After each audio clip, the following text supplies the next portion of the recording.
Assalamualaikum warahmatullahi wabarakatuh. Ketemu lagi Syarif di sini.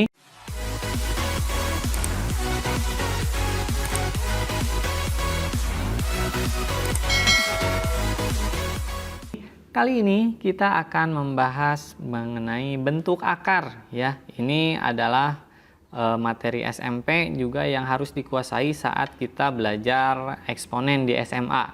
Oke, langsung aja ya.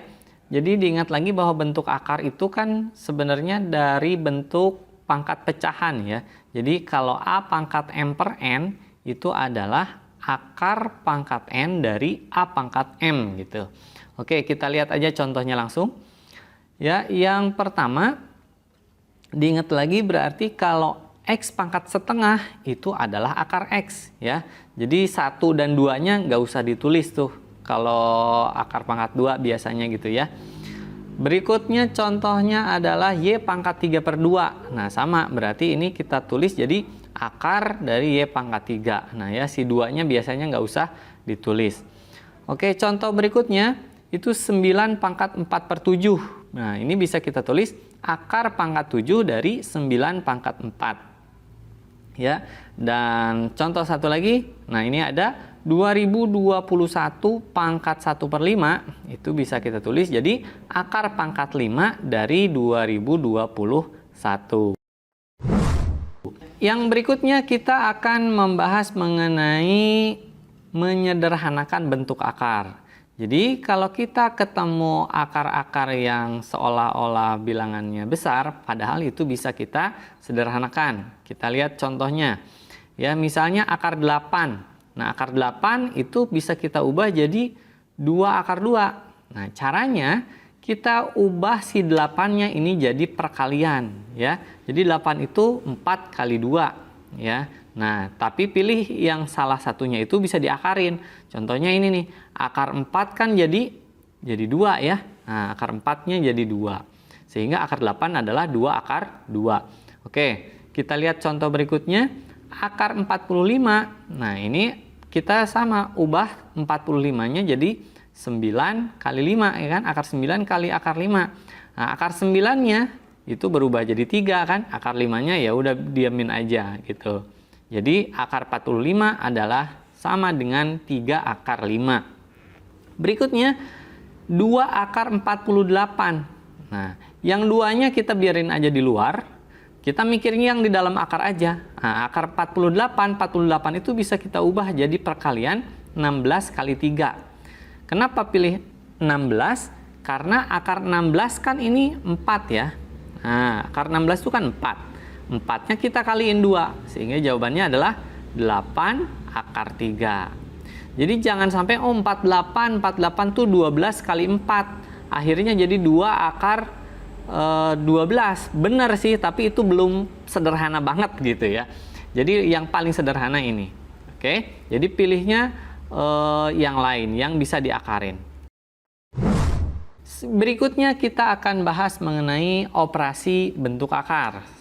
Ya, jadi bentuk-bentuk akar juga bisa dijumlahin ya. Kita mulai dari penjumlahan.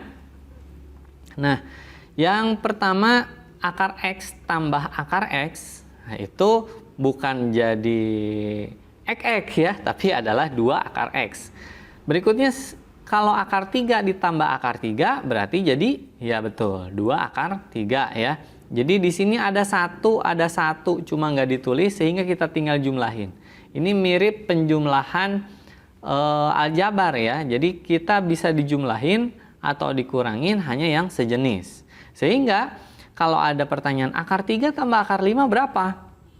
Nah, maka ya udah, ini nggak bisa diapa-apain. Artinya ya udah bentuk paling sederhananya gini. Jadi ini tetap akar 3 tambah akar 5 ya. Jadi nggak udah, karena ini beda jenis. Jadi kalau beda jenis ya udah tulis aja gitu.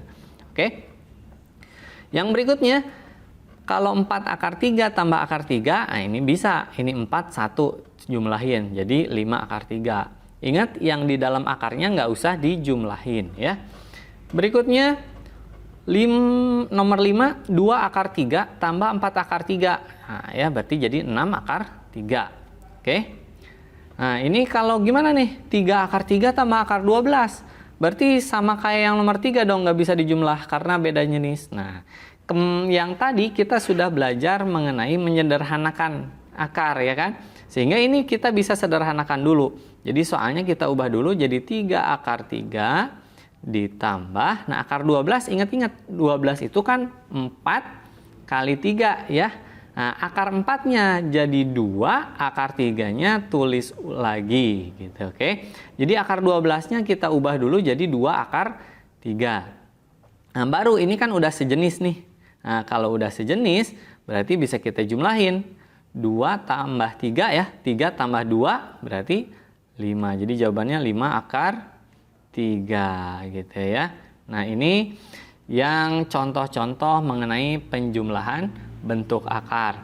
Oke, berikutnya kita coba ingat-ingat lagi yang pengurangan. Sama aja ya, pengurangan dengan penjumlahan konsepnya sama. Jadi bisa dijumlah atau bisa dikurang itu kalau akarnya sama, daleman akarnya sama gitu aja deh ya. Kalau daleman akarnya sama.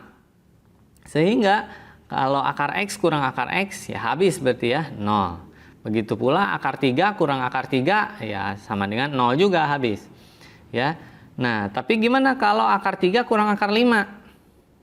Ya, ini beda jenis, berarti ya udah tulis aja apa adanya ya. Akar 3 dikurang akar 5. Oke ya. Ini nggak bisa diapa-apain.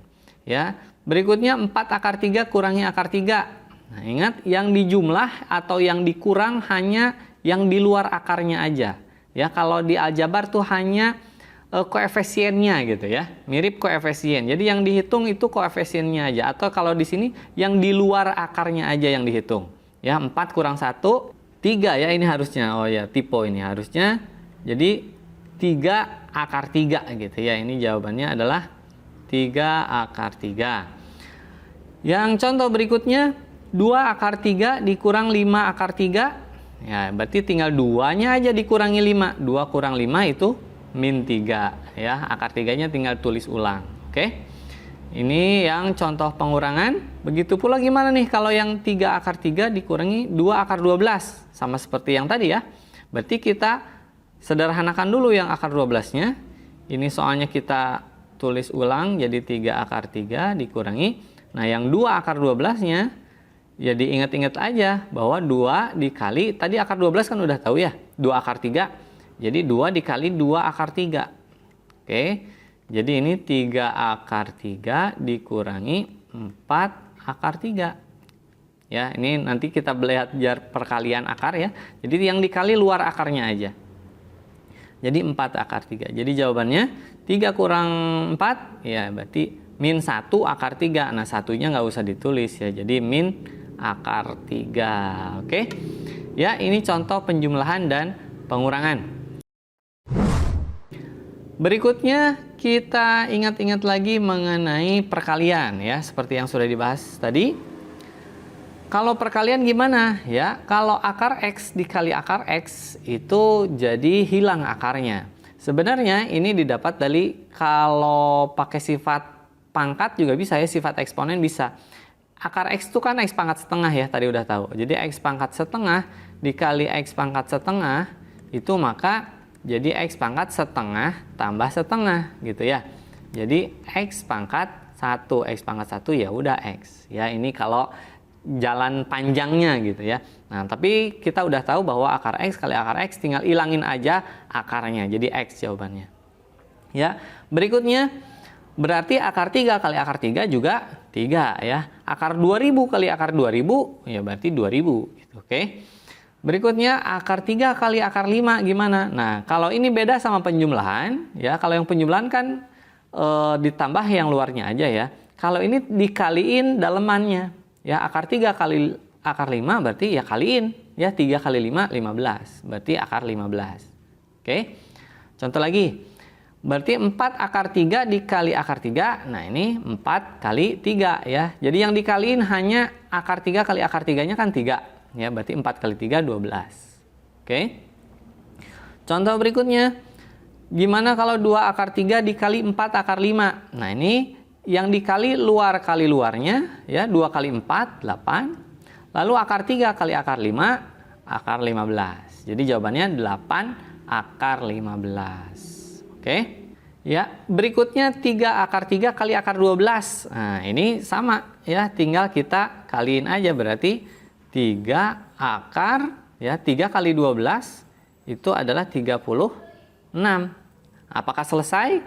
Ya, sebenarnya selesai sih, tapi masih bisa disederhanakan. Tadi kan akar 36 bisa kita sederhanakan ya. Akar 36 itu kebetulan pas ya. Berarti 3 dikali akar 36 kan 6, berarti jawabannya 6 kali 3, 18 gitu ya. Selanjutnya kita akan membahas pembagian ya. Untuk pembagian sama aja ya, kita pakai sifat yang udah dipelajari di sifat eksponen ya kan. Akar M dibagi akar N ini bisa disatuin ke dalam akar ya. Jadi yang kelihatannya misah bisa disatuin.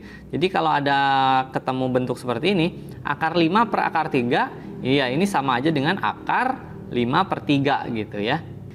Contoh lainnya, akar 6 dibagi akar 3 berapa? Ya tinggal 6 bagi 3 kan tadi. Akar 6 bagi 3 berarti akar 2. Oke. Nah ini contohnya. Satu lagi, kalau 3 akar 6 dibagi akar 3, ya berarti ini si akar 6-nya aja dibagi akar 3, yaitu akar 2. Yang 3 ini tinggal tulis ulang. Ya, jadi 3 akar 6 bagi akar 3 adalah 3 akar 2. Ya. Oke, ini contoh operasi bentuk akar.